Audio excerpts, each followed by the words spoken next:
Sir నమస్కారం sir. నమస్తే అండి.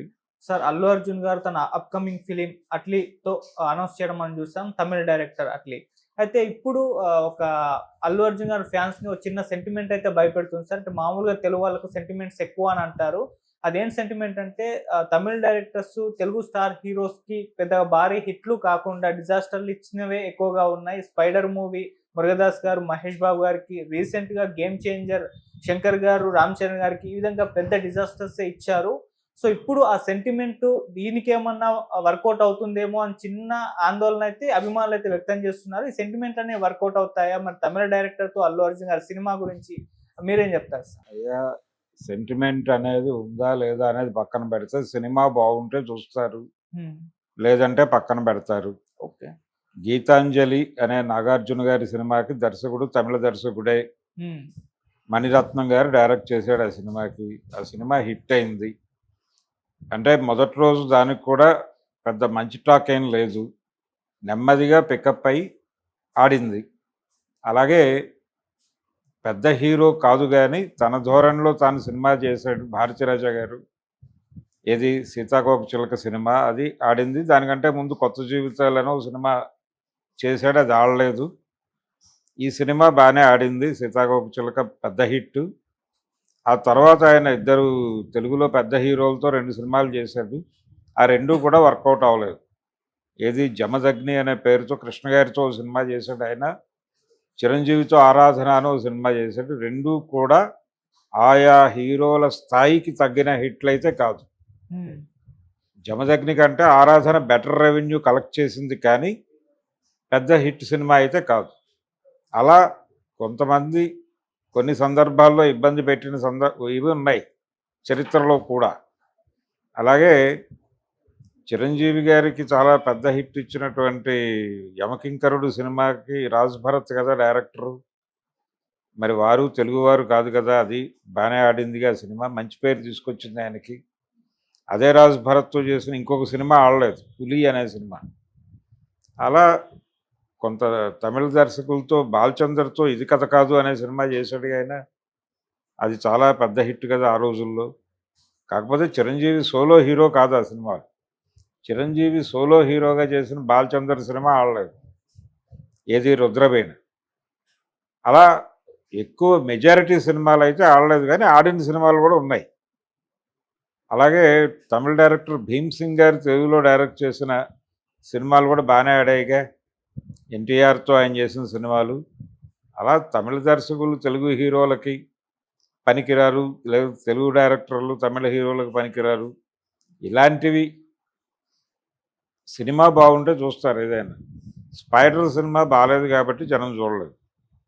మురుగదాస్ కాబట్టి చూడాలనే లేదు. అదే మురుగదాస్ చిరంజీవితో చేశాడుగా 'స్టాలిన్'. అవును. ఆ సినిమా ఏ మేరకు విజయవంతమైంది? అది కూడా ఆశించిన స్థాయి విజయాన్ని అయితే ఇవ్వాల, హ్మ్. పర్వాలేదు అనిపించుకుంది అంతవరకు. అలాంటి అంటే ఇక్కడ చాలామంది చెప్పే మాట ఏంటంటే దీనికి రీజను తెలుగు నేటివిటీకి, తెలుగు ఆడియన్స్ని పట్టుకునేటువంటి కొన్ని మార్పులు చేసుకుంటేనే వర్కౌట్ అవుతుంది. అదే 'స్టాలిన్' సినిమాని వినాయక్ గనక డైరెక్ట్ చేసుంటే అది హిట్ అయి ఉండేది అనేది ఒక అభిప్రాయం చాలామందిలో ఉంది. అలాగే పాత రోజుల్లో వి. మధుసూదన్ రావు గారు డైరెక్ట్ చేసిన తమిళ సినిమాలు అంటే తమిళ రీమేక్లన్నీ ఇక్కడ హిట్. అది 'రక్త సంబంధం' కావచ్చు, 'గుడిగంటలు' కావచ్చు, ఆయన రీమేక్ సినిమా ఏది చేసినా హిట్ అయ్యేది. ఆయన ఎవరి సినిమాలు అయితే రీమేక్ చేస్తున్నాడో ఆ డైరెక్టర్లే స్ట్రైట్గా తెలుగు తీస్తే ఆ రేంజ్లో ఆడేవి కాదు. కారణం ఏంటంటే ఈ నేటివిటీకి, ఈ హీరో ఇమేజ్కి మ్యాచ్ చేసేటువంటి సందర్భం తక్కువ కాబట్టి. ఈవెన్ భారతీరాజా గారు డైరెక్ట్ చేసిన 'ఆరాధన' సినిమా విషయంలో కూడా అదే విమర్శ ఆ రోజు. హ్మ్. అంటే చిరంజీవి ఇమేజ్కి ఆ క్యారెక్టర్ని డిజైన్ చేయలేదు, ఆయన పద్ధతిలో ఆయన సినిమా చేశాడు. అక్కడ సత్యరాజు హీరో కాబట్టి సత్యరాజు ఆయన దృష్టిలో ఉన్నాడు ప్రధానంగా. ఓకే. చిరంజీవి జోడింపు అయ్యాడు. వీళ్ళిద్దరి ఇమేజ్లు డిఫరెంట్. సత్యరాజు ఇమేజ్ వేరు, చిరంజీవి ఇమేజ్ వేరు. చిరంజీవి ఇమేజ్కి ఈ కథ వర్కౌట్ అవ్వాలి. అలాగే బాలచంద్ర గారు 'ఆడాళ్ళు మీకు జోహార్లను' ఒక సినిమా తీశాడు కృష్ణరాజు గారితో. అది కూడా ఆశించిన స్థాయి విజయాన్ని ఇవ్వలేదు. అందుకని మెజారిటీ తమిళ డైరెక్టర్లు తెలుగులో పెద్ద హీరోలతో చేసిన సినిమాలు ఆడలేదు అనే అభిప్రాయం కరెక్టే.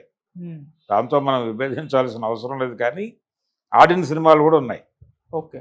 ఆడిన సినిమాల కంటే ఆడని సినిమాల సంఖ్య ఎక్కువ. అందుకని సెంటిమెంట్గా అనుకుంటున్నారు. ఈ సెంటిమెంట్ వర్కౌట్ అయిపోయి అట్లీ సినిమా ఏమైపోతుంది అనే భయం ఉండొచ్చు. కానీ ఇది గీతాంజలి కావచ్చు కదా, ఇది జమదగ్నో, ఆరాధనో, లేకపోతే మరో సినిమానో, స్పైడరో, లేకపోతే గేమ్ చేంజరో అవ్వాలనే ఉంది. అది ఇంకేదైనా కావచ్చు కదా. అందుకని అన్ని సందర్భాల్లోనూ అన్ని వాస్తవం అని అనుకోలేం. అలాగే జరుగుతుంది అనుకోలేం. కంటెంట్ బాగుంటే సినిమా చూస్తారు. రెండోది, ఇప్పుడు ఆడియన్స్ పరిస్థితి వేరు, అప్పటి ఆడియన్స్ పరిస్థితి వేరు, ఇప్పటి డైరెక్టర్స్ పర్సెప్షన్ వేరు. గేమ్ చేంజర్ ఫెయిల్ అవడానికి కారణం అది ప్రజెంట్ డే సినారియోలో లేదు. ఆ కథ ఈ జనరేషన్ కథ కాదు. అది దానిలో చాలా గందరగోళాలు ఉన్నాయి. అందువల్ల ఆ సినిమాని పెద్దగా జనాలు చూడలేదు. కానీ కాంటెంపరీ సొసైటీని కనెక్ట్ చేసేటువంటి కథతో మీరు సినిమా తీస్తే ఆడుతుంది. అట్లీ ఇప్పుడు రెండోది, పాన్ ఇండియా సినిమా అన్నప్పుడు ప్రతి ప్రాంతంలోనూ ప్రతి డైరెక్టరు ఆ ప్రాంతం తాలూకా ప్రభావం ఏమిటి, దాన్ని ఎలా మన సినిమాల్లో ఇన్కార్పొరేట్ చేయాలి అనేది స్క్రిప్ట్ దశలోనే కసరత్తు చేస్తున్నారు. ఓకే. అందుకని అట్లీ కూడా ఆ పద్ధతిలోనే. ఇప్పుడు అట్లీ సినిమాలు ఆడినాయి. ఇక్కడ స్ట్రైట్ సినిమా కాకపోయినప్పటికీ షారూఖ్ ఖాన్తో ఆయన చేసిన సినిమా కూడా ఇక్కడ బాగానే చూశారు జనాలు. అందుకని ప్రస్తుతం పాన్ ఇండియా దశలో మనం ఉన్నాం కాబట్టి ఇంతకు ముందులాగా లేదు సినిమా. ఆడియన్స్ కూడా ఇంటర్నెట్ వలన అన్ని చిత్రాలు చూడటంతో వాళ్ళు స్థాయి వేరే రకంగా మారింది. మారటం అంటే వాళ్ళు అందరు డైరెక్టర్ల సినిమాలకి ఎక్స్పోజ్ అయిపోయి ఉన్నారు కాబట్టి ఆ ధోరణిలో వెళ్ళిపోతున్నారు. అందుకని అంత ఇబ్బంది పెట్టకపోవచ్చు. ఇది ఒక కొత్త సెంటిమెంట్ని క్రియేట్ చేయొచ్చు, తమిళ దర్శకులతో హిట్లు కొట్టచ్చు అని. అలాగే అనుకుందాం.